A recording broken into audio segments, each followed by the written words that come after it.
মনে হলো যেই পরিবর্তনের কথা আমরা দেশে বলি বা দেশে চাই এবং যে আদর্শে আমরা দেশটা গড়তে চাই, সেই আদর্শ কেন্দ্রিকই অনেকগুলো খণ্ড খণ্ড গল্প ওনারা বলে গেলেন। আমরা সত্যি এমন একটা দেশ চাই, এমন নেতৃত্ব চাই যেখানে ব্যক্তি স্বার্থকে দেখা হবে না, বৃহত্তর স্বার্থটাকেই দেখা হবে। সেরকম নেতৃত্বই তো আমরা সমাজে খুঁজে বেড়াচ্ছি। এবং সার্বজনীন ঐক্য যদি আপনি আনতে চান, তাহলে আপনাকে তো সকলের কথা, সকল মতের কথা, সকল পথের কথাই শুনতে হবে। শুনে তাদের সকলকে একসাথে নিয়েই আমাদের যাত্রাটা করতে হবে। কিন্তু আমরা আসলে খুবই তো বিভক্ত হয়ে গেছি, নানান কারণে, ছোট্ট ছোট্ট কারণে আমাদের বিভক্তি। কেউ ফুটবল খেলবে, আপনার সেটা পছন্দ না, আপনি সেখানে গিয়ে বলবেন ফুটবল খেলা যাবে না। আপনি এক ফুটবল দল সমর্থন করেন, অন্য ফুটবল দল জিতে যাচ্ছে, সেখানে আপনার ধৈর্য নেই, আপনি হইচই লাগিয়ে দিবেন, মারামারি লাগিয়ে দিবেন। এগুলো হচ্ছে ছোট ছোট অনৈক্যের উদাহরণ। আর বড় অনৈক্যের উদাহরণও যদি যান, দেখেন আজকে 2025 সালেও এই বিশ্বে যুদ্ধ হচ্ছে। প্রথম বিশ্বযুদ্ধ, দ্বিতীয় বিশ্বযুদ্ধের পরে আমরা কিন্তু এখনো যুদ্ধের থেকে সরে আসতে পারিনি। এখনো আমার মতাদর্শ, আমার বিশ্বাস, আমার দাবি আরোপ করার জন্য পৃথিবীতে এখনো যুদ্ধ হয়ে যাচ্ছে। ছোট ছোট বাচ্চারা প্রাণ হারাচ্ছে। আপনি যত সহজে শান্তির কথা বলতে পারি, তারা তত সহজে শান্তির কথা বলতে পারছে না। কেন আমাদের সকলের জন্য ঐক্য লাগবে? কেন কেবলমাত্র একটা দেশ ভালো থাকলে অন্য দেশ ভালো থাকতে পারবে না? কেন এই ঐক্যটা বিশ্বব্যাপী হতে হবে? তার অনেকগুলো উদাহরণের মধ্যে একটা হচ্ছে, যদি একটা দেশের যুদ্ধ হয়, যেমন ধরেন যখন ইউক্রেনে যুদ্ধ হলো, তখন খাদ্যের কি হবে? ইউক্রেন থেকে যে খাদ্যগুলো উৎপাদিত হয়, বিশ্বের অন্য কোন কোন জায়গায় সেগুলো সরবরাহ ব্যাহত হবে, সেই নিয়ে বিশ্বে আমরা চিন্তিত হয়ে পড়লাম। আবার যখন আমরা প্যালেস্টাইনে যুদ্ধ দেখি, এইটা আবার আমাদেরকে অন্য একটা বার্তা দেয় যে এই যুদ্ধটা শেষ হতো যদি মতাদর্শিক যে তফাৎ আছে সেটা আমরা অতিক্রম করতে পারতাম এবং মানবাধিকারকেই আমরা সার্বজনীন দেখতে পারতাম। এখন মানবাধিকার নাকি এটা সকল প্রাণের অধিকার, সেটা আবার আরেকটা বিতর্কের বিষয়।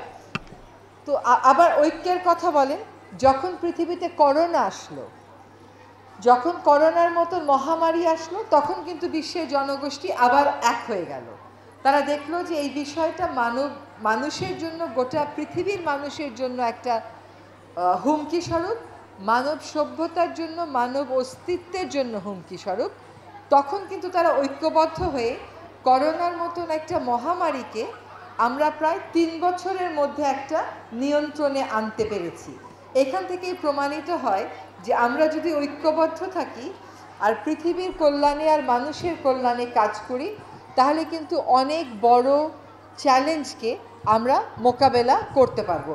আমরা কিন্তু কেউ ভাবিনি যে করোনাটাকে আমরা 3 বছরের মধ্যে নিয়ন্ত্রণে আনতে পারবো, কিন্তু সকলের সম্মিলিত প্রয়াসে এটা সম্ভব হয়েছে। আমরা উদাহরণ দিচ্ছিলাম গুটি বসন্তের, সেখানে কতদিন লেগেছে, কত লক্ষ লোক মারা গেছে, কিন্তু সেই তুলনায় আমরা বিশ্ব সম্প্রদায় এক হতে পেরেছিলাম বলেই করোনার মতন মহামারীকে আমরা নিয়ন্ত্রণে আনতে পেরেছি। আজকে যাদের জীবন নিয়ে আলোচনা করা হচ্ছে, এইরকম জীবন আদর্শ এবং জীবনচারণ এখনকার পৃথিবীতে আসলে প্রায় অনুপস্থিত বললেই চলে। আমরা যতই বলি আমরা জাতিকে ঐক্যবদ্ধ করতে চাই, বিশ্বকে ঐক্যবদ্ধ করতে চাই, কিন্তু আমাদের মধ্যে ক্ষুদ্র ক্ষুদ্র স্বার্থগুলো এমনভাবে গ্রথিত হয়ে গেছে, ওই স্বার্থগুলোর চিন্তা এমনভাবে গ্রথিত হয়ে গেছে, সত্যিকার অর্থেই ব্যক্তি স্বার্থের ঊর্ধ্বে উঠে কাজ করা অনেক সময়ই সম্ভব হয়ে ওঠে না। আসলে আজকে যাদের জীবন আমরা সেলিব্রেট করছি, যাদের এই ভূখণ্ডে আগমন আমরা উদযাপন করছি, তাদের জীবনের কোন জিনিসটা আমার খুব বড় মনে হয় জানেন? আমার মনে হয় তাদের ত্যাগটা সবচাইতে বেশি বড়, এবং এই ত্যাগটাই আসলে বড় জিনিসটা অর্জন করতে শিখিয়েছে।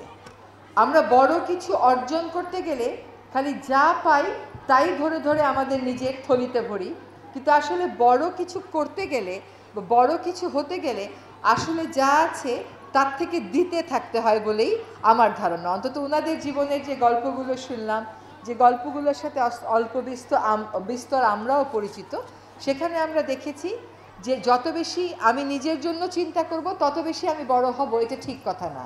যত বেশি আত্মত্যাগ আমি করব তত বেশি হয়তো বা আমাকে একটা অর্জনের দিকে নিয়ে যাবে, যে অর্জনটা আসলে টেকসই হবে। এখন আমরা বিভক্তটা কেন করি? আমরা ঐক্যের ডাক দেওয়া সহজ, কিন্তু ঐক্য প্রতিষ্ঠা করা সহজ না। তার কারণ হচ্ছে বিভক্তিটা করি আমরা নিজের স্বার্থ সিদ্ধির জন্য। ব্যক্তি পর্যায়েও আমরা 4 ভাই বোন থাকলে সম্পত্তি নিয়ে দ্বন্দ্বে যাই, আমরা সামাজিক পর্যায়েও দ্বন্দ্বে যাই যখন আমাদের কে ধনী কে দরিদ্রের প্রশ্ন আসে, আমরা রাষ্ট্রীয় পর্যায়েও দ্বন্দ্বে যাই, আবার বৈশ্বিক পর্যায়েও আমরা দ্বন্দ্বে যাই। এর বড় কারণ হচ্ছে যে আমরা আমাদের স্বার্থটাকে খুব ছোট করে চিন্তা করি। যে তেল কোম্পানি সে চিন্তা করে আমি যদি তেলের তোলা বন্ধ করে দিই তাহলে আমার অর্থনীতি চলবে কেমন করে।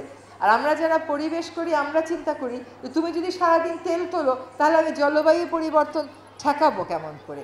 কিন্তু আসলে পৃথিবীটাকে বাসযোগ্য করতে কি করা দরকার সেটা নির্ধারণ করে কিন্তু আমরা আমাদের কর্মপন্থা ঠিক করি না, বরং যার যার স্বার্থটাকে আমরা আগে প্রোটেকশন দিই এবং তারপরেই আমরা চিন্তা করি আমরা কেমন করে এগোবো।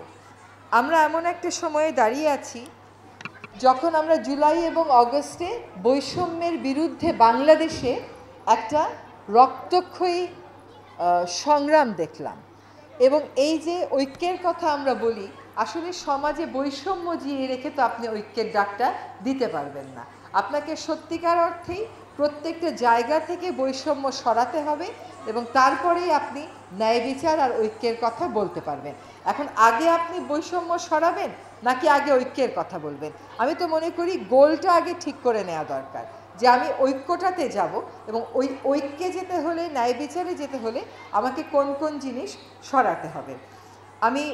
আমার সহকর্মী আমাকে কতগুলো জিনিস লিখে দিয়েছে, সেগুলো থেকে কয়েকটা জিনিস ভালো লেগেছে আমার।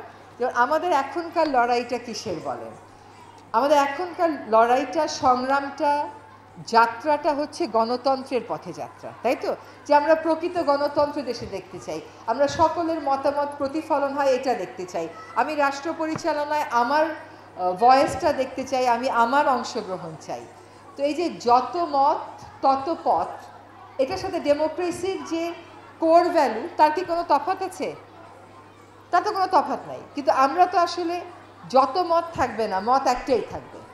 এই মতের বাইরে কেউ গেলেই হবে সে এই পন্থা, সে সেই পন্থা, এবং তার আর এখানে এক্সিস্ট করারই কোনো অধিকার নেই। এই যত মত তত পথটা যতবার পড়েছি আমার ততবার মনে হয়েছে যে এটা আসলে এটাই হচ্ছে গণতন্ত্রের আসল স্পিরিট। এবার একটু আসি যে আমাদের যে শ্রী সারদা দেবীর জীবনের কথাগুলো শুনলাম এবং এখানেও পড়লাম, সেখানে আমাকে বলা হলো যে তিনি প্রকৃতির প্রতি অনেক মায়া দেখাতেন এবং তিনি মিতব্যয়িতা এবং সংযমের শিক্ষা দিতেন। এখন দেখেন এই যে মিতব্যয়িতা এবং সংযম, আজকে পৃথিবীতে যেই দুর্যোগের মধ্যে আমরা আছি তার একটা বড় কারণ হচ্ছে খুব স্বার্থপরতার সাথে অর্থনৈতিক স্বার্থটাকে সুরক্ষিত করা। আজকে আমি যে সেক্টরে কাজ করি, জলবায়ু পরিবর্তন, এটা হলে পৃথিবী থেকে 54টা দেশ হারিয়ে যাবে।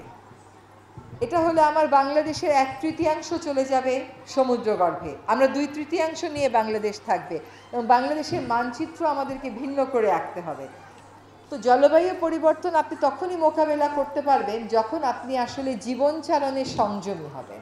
যদি আপনি ভোগবাদে বিশ্বাস করেন এবং ভোগবাদেরই চর্চা করতে থাকেন এবং আপনার যে উন্নয়ন দর্শন তার থেকে সরে না আসেন, বিশেষ করে ধনী দেশগুলো, তাহলে কিন্তু এই এত বড় বিপর্যয় আমরা মোকাবেলা করতে পারবো না। তাহলে দেখেন এই জলবায়ু পরিবর্তনের মতন বিপর্যয়টাকেও যদি আমরা রোধ করতে যাই, সেখানেও আমাদের জীবনচালনে এক ধরনের সরলতা কিন্তু আনতে হবে।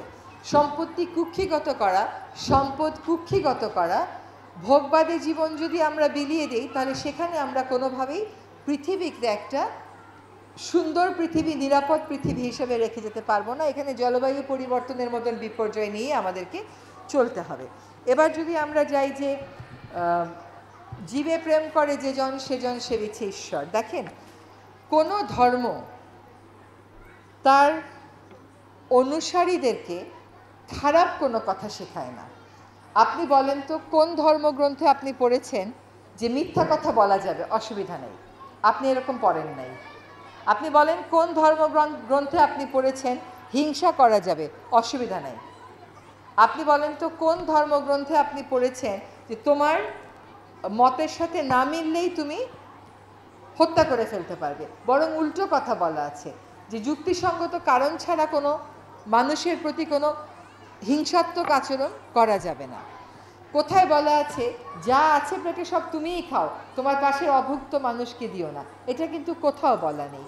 এই যে আজকে যে বুদ্ধিজম, এখানেও দেখেন অহিংসা একটা অনেক বড় মূল্যবোধ, বা ওটাই হচ্ছে ওদের মূল স্তম্ভ। তাহলে আজকে আমরা যারা পরিবেশবাদ করি তারাও কিন্তু একই কথা বলি যে আমরা যদি অ্যানথ্রোপোসেন্ট্রিক হই, মনুষ্যকেন্দ্রিক হই, তাহলে আমরা কোনোদিনও পৃথিবীর প্রতি সুবিচার করতে পারবো না। আমাদেরকে হতে হবে ইকোসেন্ট্রিক, নেচার সেন্ট্রিক। আমরা প্রকৃতিকে জয় করবার চেষ্টা করে কোনো লাভ হয় না। তো প্রকৃতির উপরে তো কেউ যুদ্ধ করে জয়ী হতে পারেনি এখনো পর্যন্ত। প্রকৃতি থেকে শিক্ষা নিয়ে নতুন নতুন উদ্ভাবনের সুযোগ আছে, কিন্তু প্রকৃতির উপর জয়লাভ করার তো কোনো সুযোগ আমরা কোথাও দেখতে পাচ্ছি না। আপনি একজন মানুষ ভালো কাজ করলে সমাজে সে ভালো হিসেবেই পরিচিত হবে, তা সে যে ধর্মের, যে বর্ণের, যে গোত্রেরই হোক না কেন। আর একজন মানুষ খারাপ কাজ করলে সমাজে ইভেনচুয়ালি সে খারাপ হিসেবেই পরিচিত হবে, সেখানেও তার ধর্ম বা গোত্র বা বর্ণ যাই হোক না কেন। তো ভালো যে মূল্যবোধগুলো আছে এগুলোর চর্চা তা যেই ধর্মেরই হোক না কেন, সব ধর্মেই তো করার সুযোগ আছে। আপনি দেখেন যে কোনো ধর্ম হানাহানি, কোনো ধর্ম অনৈক্য, কোনো ধর্ম ঝগড়াঝগড়ি, কোনো ধর্ম অবিচার, মিথ্যা, এগুলোকে কি প্রশ্রয় দিয়েছে? আমার জানা মতো তো প্রশ্রয় দেয়নি। তাহলে এই সকল বিষয়ে যে সত্যের প্রসার ঘটাবো, মিথ্যার প্রসার ঘটাবো না, এইগুলো জায়গাতে ঐক্য হতে আমাদের সমস্যা কোথায়? অন্যকে সম্মান করব, অসম্মান করব না, এই জায়গাতে ঐক্যবদ্ধ হতে আমাদের সমস্যা কোথায়?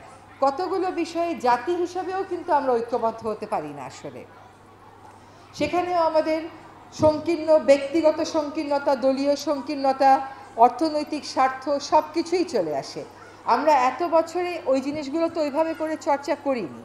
তো এখন এই বিশেষ দিবসগুলো যখন আসে, তখন আসলে ভালো কাজই যে আপনাকে ভালো মানুষ হিসেবে পরিচিত করিয়ে দেবে, এবং একটা মানুষ, একটা সমাজের মানুষেরা যত ভালো কাজ করবে সেই সমাজ যে তত বেশি ভালো সমাজ হিসেবে পরিচিত হবে, এটাই তো এখনো পর্যন্ত পৃথিবীতে সত্য। আপনি যদি সিঙ্গাপুরে যান, আমরা সবাই সিঙ্গাপুরের মতন হয়ে যেতে চাই, কিন্তু সিঙ্গাপুরের নাগরিকেরা হাঁটে আর ময়লা ফেলে, এটা হয় না কোনো দিন। তো আপনাকে ওদের থেকে তো ভালো জিনিসটা শিখে নিতে হবে। আপনি ওদের থেকে ভালো জিনিসটা না শিখে গেলে আপনি বসে থাকবেন আর আপনার দেশটা সুন্দর হয়ে যাবে, এটা তো আসলে কখনো হতে পারে না। তো এই যে ধর্মে ধর্মে বন্ধন, গোত্রে গোত্রে বন্ধন, সমাজে সমাজে বন্ধন, পরিবারে পরিবারে বন্ধন, রাষ্ট্রে রাষ্ট্রে বন্ধন, এইটার মাধ্যমেই আসলে আমাদেরকে ভালো মূল্যবোধগুলোর জন্য ঐক্যবদ্ধ হতে হবে। তারপরে যার যার ধর্মের চর্চা তার তার, তারপরে যার যার ভাষার বয়ান তার তার, তারপরে যার যার বিশ্বাস তার তার, কিন্তু মিথ্যা যে বলা যাবে না, অন্যের ক্ষতি যে করা যাবে না, ভোগবাদে যে জীবন দিয়ে দেওয়া যাবে না, নিজে কাজ না করে বসে থেকে আশা করব যে অটোমেটিক্যালি পৃথিবী আমার জন্য বদলে যাবে, দেশ আমার জন্য বদলে যাবে, এটা কোনোদিনও হবে না। এবং আরেকটা ভালো কথা আজকে আসতে আসতে পড়লাম যে অন্যের দোষ না খুঁজে নিজের দোষ খুঁজো। নিজেকে যত বেশি সংশোধিত করতে পারো, সেটাই হচ্ছে আসল রেকটিফিকেশনের প্রসেস, আসল পিউরিফিকেশনের প্রসেস। আমি সারাক্ষণ ধরে আছি আপনার এটা দোষ, ওর ওটা দোষ, ওর ওটা দোষ, আমার কি দোষ? সেখানে সংশোধিত না হয়ে আমি যদি আপনাকে সংশোধন করতে যাই, তাহলে আপনার উপর আমার জোর প্রয়োগ করতে হবে, চাপ প্রয়োগ করতে হবে, সেটা তো আসলে কোনোদিনও কোনো প্রসেসকে সংশোধিত করবে না। ফলে আমি মনে করি যে ওনাদের যে জীবন দর্শন ছিল, এই জীবন দর্শন যদি আমরা আরও বেশি চর্চা করি, সকলের মধ্যে ছড়িয়ে দেই, এবং মানুষকে অনুপ্রাণিত করি। সত্যিই তো আপনি ভাবেন তো আজকে বসে টাইম লাইনে একটু পিছনে যান এবং ভাবেন তো যে নারী অধিকারের এই যে